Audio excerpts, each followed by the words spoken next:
Hello everyone, आज से हम एक न्यू एनिमे स्टार्ट कर रहे हैं जिसकी स्टोरी आपको बहुत पसंद आएगी और हम रेगुलरली इसकी वीडियोस अपलोड करने की कोशिश भी करेंगे। तो कहानी शुरू करते हैं। सबसे पहले तो हमें एक प्राचीन स्पीयर दिखाया जाता है जिसे एक ऐसी जगह रखा गया था जहाँ पर कोई इंसान आसानी से ना पहुँच पाए। इस स्पीयर से डार्कनेस और इविल पावर को खत्म किया जा सकता था और इसी वजह से इसका नाम था बीस्ट स्पीयर। और ऐसा कहा जाता है कि इस स्पीयर की वजह से दो सोल्स इकट्ठा होंगे जिनके नाम है उशियो और तोरा। और अब हम एक आदमी को देखते जो अपने बेटी को फुगिनिन टेम्पल के बारे में कुछ जानकारी दे रहा था कि कैसे इस टेम्पल ने कई लोगों की मदद की और बुरी शक्तियों को खत्म किया। और ये बड़ी किस्मत की बात है कि वो लोग इस टेम्पल के रखवाले हैं। और इसी टेम्पल में एक खतरनाक स्पीयर भी मौजूद है जिससे डीमन को कंट्रोल किया जा सकता है। दरअसल वो आदमी उस टेम्पल का हाई प्रीस्ट था और वो अपने बेटे उशियो को उसका इतिहास बता रहा था, मगर उशियो तो सिर्फ खाना खाने में बिजी था, जिस वजह से वो आदमी उसे एक जोरदार लात मार देता है और कहता है कि मैं यहाँ तुम्हें इतनी जरूरी बात बता रहा हूँ और तुम हो कि सिर्फ खाना ठूस रहे हो। तब उशियो भी उसे घुसा मारकर कहता है कि ये बातें कुछ नहीं है क्या, हर रोज तो यही बातें बताते हो आप कि यहाँ स्पीयर है, ये है, वो है, मगर मुझे तो स्टूपिड स्पीयर आज तक नहीं दिखा। जिसके बाद उशियो अपने बाप के बाल छोड़ देता है और कहता है कि ये टकलू सठिया गया है, हर रोज यही बकवास करता रहता है। तो उशियो के फादर कहते क्या तुमने मुझे टकलू बोल दिया। जिसके बाद उशियो को दोबारा से एक लात मारते हैं और अब इन दोनों की ऐसी फाइट चलती रहती है और उनकी आवाजें उनके पड़ोसी भी सुन रहे थे, लेकिन उनके लिए ये कुछ भी नया नहीं था क्योंकि ये दोनों बाप बेटे हर रोज यही नौटंकी करते रहते हैं। जिसके बाद उशियो के फादर अपनी बैग पैक करते हैं। तो उशियो पूछता है कि आप दोबारा से बाहर जा रहे हो। तो वो कहते हैं हाँ, मैं जापान के समंदर किनारे थोड़ा रिलैक्स होने जा रहा हूँ ताकि मुझे तुमसे छुटकारा मिल सके। तो उशियो कहता है अभी आपका कुछ ज्यादा नहीं हो रहा, ये इस महीने की तीसरी ट्रिप है, आप तो फुल मजे कर रहे हो। तब उसके फादर कहते हैं कि घूमने जाना भी मेरे काम का ही एक हिस्सा है। उशियो कहता है हाँ, मैं सब समझ रहा हूँ, आप तो फुल मजे कर रहे हो काम के नाम पे। जिसके बाद उशियो को टेम्पल की हिफाजत करने बोलते हैं। साथ ही वो कहते हैं कि स्टोर हाउस में जाकर वहाँ की बुक्स को थोड़ा साफ कर लो, उस पर धूल जमी है और ये काम स्कूल जाने से पहले करना, नहीं तो तुम भूल जाते हो। वो उशियो को ढेर सारे काम बता रहे थे और उशियो उन्हें बाहर ढकेलने में लगा हुआ था। अब उनके जाने के बाद उशियो स्टोर हाउस में चला जाता है। वो देखता है कि वहाँ पर ढेर सारे बुक्स पड़े हैं। तो वो कहता है अच्छा, तो यहाँ इतनी सारी किताबें हैं और इसीलिए बापू मुझे टेम्पल के इतिहास के बारे में बताते रहते हैं, मगर जिस पेड़ के बारे में बताकर मेरा बचपन से दिमाग खराब कर रहे हैं वो तो आज तक दिखाया ही नहीं। और तभी उशियो का पैर किसी चीज में फंस जाता है और वो मुंह के बल गिर जाता है। वो देखता है कि वहाँ पर एक दरवाजा है जो सीधा बेसमेंट में खुलेगा। उशियो का फादर भले 1000 बार उसे हिस्ट्री बता चुका हो, मगर इस दरवाजे का जिक्र उन्होंने आज तक नहीं किया था। अब उशियो बड़ी मशक्कत के बाद वो दरवाजा खोलता है और सीधा उसके अंदर गिर जाता है और तभी उसे फील होता है कि उसके पीछे कोई है। तो पीछे मुड़कर देखता है, भाई वहाँ पर एक डीमन था जिसके अंदर स्पेयर घुसा के रखा हुआ था। ये देखकर उशियो की आंखें फटी की फटी रह जाती है। अब वो डीमन एक खतरनाक स्माइल के साथ कहता है कि अरे वाह इंसान, और उसे बोलता हुआ देख उशियो बहुत डर जाता है। तब वो डीमन कहता है तुम्हें यहाँ देखकर मुझे बहुत खुशी हुई, पिछले 500 सालों से मैंने किसी इंसान को नहीं देखा था। अब वो कहता है कि ये स्पीयर देख रहे हो, ये सिर्फ इंसान ही निकाल सकता है। उशियो तुरंत ही समझ जाता है कि उसके फादर जिस स्पीयर की बातें करते थे वो सच में है और डीमंस भी होते हैं। अब वो डीमन उशियो से पूछता है कि तुम ऐसे क्यों उतार रहे हो मुझे, क्या कभी डीमन नहीं देखा तुमने? अगर तुम ये स्पीयर निकाल दो तो शायद मैं तुम्हें नजदीक से भी दिखा सकता हूँ कि मैं कैसा दिखता हूँ। ये स्पीयर मेरी जिस्म में 500 सालों से है और मेरी लाख कोशिशों के बावजूद भी मैं इसे निकाल नहीं पाया, तो तुम ही इसे निकाल दो। तो उशियो उससे पूछता है कि अगर मैंने वो स्पीयर निकाला तो उसके बाद तुम क्या करोगे? तो डीमन कहता है ये भी कोई पूछने वाली बात है, पहले तो मैं तुम्हें खाऊंगा और उसके बाद दूसरे लोगों को भी खा लूंगा जैसे मैं पहले खाता था। तो उशियो तुरंत ही उस स्पीयर पर लाते मार मार के उसे और अंदर घुसा देता है। अब वो डीमन चीखते हुए पूछता है कि ये तुम क्या कर रहे हो? तो उशियो कहता है कि मैं क्या पागल दिखता हूँ तुम्हें जो तुम्हें आजाद करके खुद मर जाऊं? तो डीमन कहता है कि एक दिन मैं ही तुम्हें खत्म करूंगा, देख लेना बस। अब उशियो वहाँ से जाने लगता है और कहता है कि अब अगले इंसान का इंतजार करते रहो, पता नहीं वो कितने सालों बाद यहाँ आएगा, तब तक तुम इसी बेसमेंट में मजे करो। तो डीमन कहता है प्लीज प्लीज मत जाओ, प्लीज रुक जाओ। वो क्या है ना, मैं जरा भावनाओं में बह गया था, 500 सालों बाद किसी इंसान को देखकर मुझसे रहा नहीं गया और मैंने वो सब कुछ बोल दिया। चलो अब हम एक डील करते हैं, अगर तुम ये स्पीयर निकालो तो तुम जो बोलोगे वो मैं करूंगा और ये मेरा वादा है। तो उशियो दोबारा से उससे पूछता है कि बताओ अगर तुम आजाद होते हो तो क्या करोगे? तो सोच के कहता है कि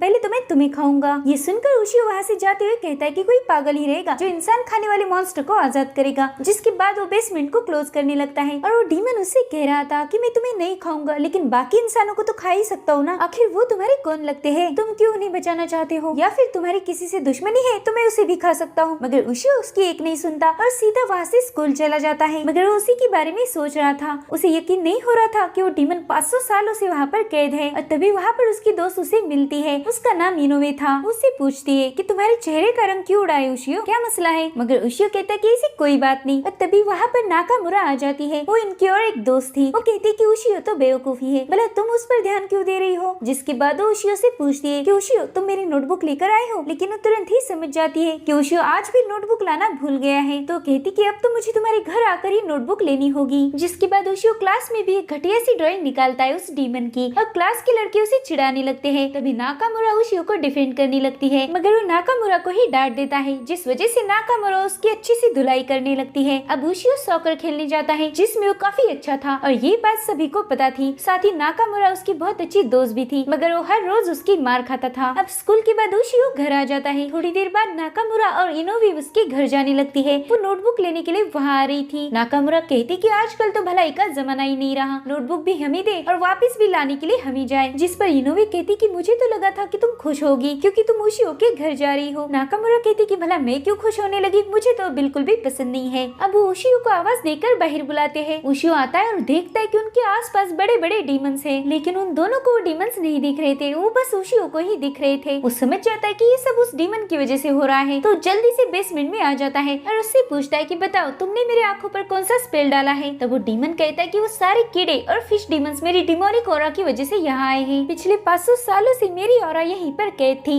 मगर तुम यहाँ आए और वो आजाद हो गई, और अब उसने सभी छोटे मोटे डीमंस को समन किया है। फिलहाल तो सिर्फ तुम्हें दिख रही है, बस थोड़ा टाइम और रुक जाओ, बाकी के लोग भी उन्हें देखना शुरू करेंगे। वो सारे डीमंस फिजिकल फॉर्म लेकर इंसानों पर अटैक करने लगेंगे। ये सब सुनकर उशियो के होश ही उड़ जाते हैं और तभी उसे नाकामुरा और इनोवी की चीखें सुनाई देती है। वो डीमन कहता है कि अच्छा तो ऊपर 2 लड़कियां हैं, तुम उन्हें बचा नहीं पाओगे क्योंकि उन फिश डीमन से निपटना इतना आसान नहीं है, और ये सब तुम्हारी वजह से हुआ है, तुमने यहाँ का डोर खोलना ही नहीं चाहिए था। उशियो कहता है हाँ ये सब मेरी वजह से हुआ है। तब वो डीमन कहता है कि देखो मैं तुम्हारी मदद कर सकता हूँ, बस तुम्हें स्पीयर निकालना होगा। तो उशियो कहता है ठीक है, लेकिन मेरी एक शर्त है, तुम्हें आजाद होते ही उन डीमंस को मारना होगा। वो डीमन कहता है हाँ हाँ क्यों नहीं, तुम जो बोलोगे वो मैं करूंगा, बस मुझे आजाद कर दो। तो उशियो उस डीमन के अंदर से वो स्पीयर ताकत लगाकर निकाल लेता है। वो डीमन अब आजाद हो चुका था। वो कहता है कि तुमने मुझ पर भरोसा करके ना बहुत बड़ी गलती कर दी है, अब तो तुम भुगतोगे बेटा। तो उशियो कहता है कि तुमने मुझसे वादा किया था। वो डीमन कहता है मैं इंसानों से किए गए वादे कभी नहीं निभाता। मगर तभी वो देखता है कि उशियो के हाथ में स्पीयर आते ही उसमें बहुत सारी पावर्स आ गई है, साथ ही उसके बाल भी बहुत बढ़ चुके हैं। वो डीमन ये सब देख के काफी हैरान था। वो कहता है कि ये तो सेम पहले जैसा हो रहा है, 500 साल पहले भी जिस समुराई ने मुझे कैद किया था वो भी ऐसा ही बदल गया था। अब वो डीमन डर के मारे वहाँ से भागने लगता है और उन सारे छोटे मोटे डीमंस को मारना शुरू कर देता है। उशियो भी स्पेयर लेके उसके पीछे था। वो डीमन चिल्लाकर बता रहा था कि देखो जैसे मैंने वादा किया था मैं उन सभी डीमंस को मार रहा हूँ, बस तुम मुझे बख्श दो। अब वो दोनों देखते हैं कि वो डीमन साइज में बहुत बड़े हो चुके हैं। तो उशियो कहता है कि चलो हम दोनों मिलकर इन्हें खत्म करेंगे। जिसके बाद वो दोनों मिलकर उनसे फाइट करते हुए उन्हें खत्म कर देते हैं। जिसके तुरंत बाद ही उशियो के बाल दोबारा से छोटे हो जाते हैं। उस पेड़ ने उशियो को अपनी कहानी बताई थी, यानी कि उस पेड़ 2000 साल पहले चाइना में बनवाया गया था और इसे बस डीमंस को मारने के लिए बनाया था। जो भी इंसान इसे हाथ में लेता है ये स्पेयर उसे पावर्स देता है ताकि वो मामूली इंसान एक डीमन को हरा पाए, और जो भी इंसान इसे छुएगा वो खुद भी एक बीस्ट बन जाएगा। वो एक ऐसा क्रीचर बनेगा जिसका सिर्फ एक ही काम है, मॉन्स्टर्स का खात्मा करना। अब वो डीमन वहाँ से जाने लगता है। तो उशियो कहता है कि तुम कहाँ जा रहे हो? तो डीमन कहता है कि यार मुझे ना भूख लगी है, उन फिश डीमंस को खाकर मेरा पेट थोड़ी ना भरने वाला है। तो उशियो कहता है देखो अभी और डीमंस आएंगे और उन्हें हराने के लिए तुम्हें मेरे साथ रहना होगा। तो डीमन कहता है तुम समझ क्यों नहीं रहे हो, मुझे ना भूख लगी है और मुझे इंसानों को खाना है। मुझे एक बात समझ नहीं आ रही कि तुम उनकी मदद क्यों कर रहे हो यार। मगर उशियो कहते हैं ना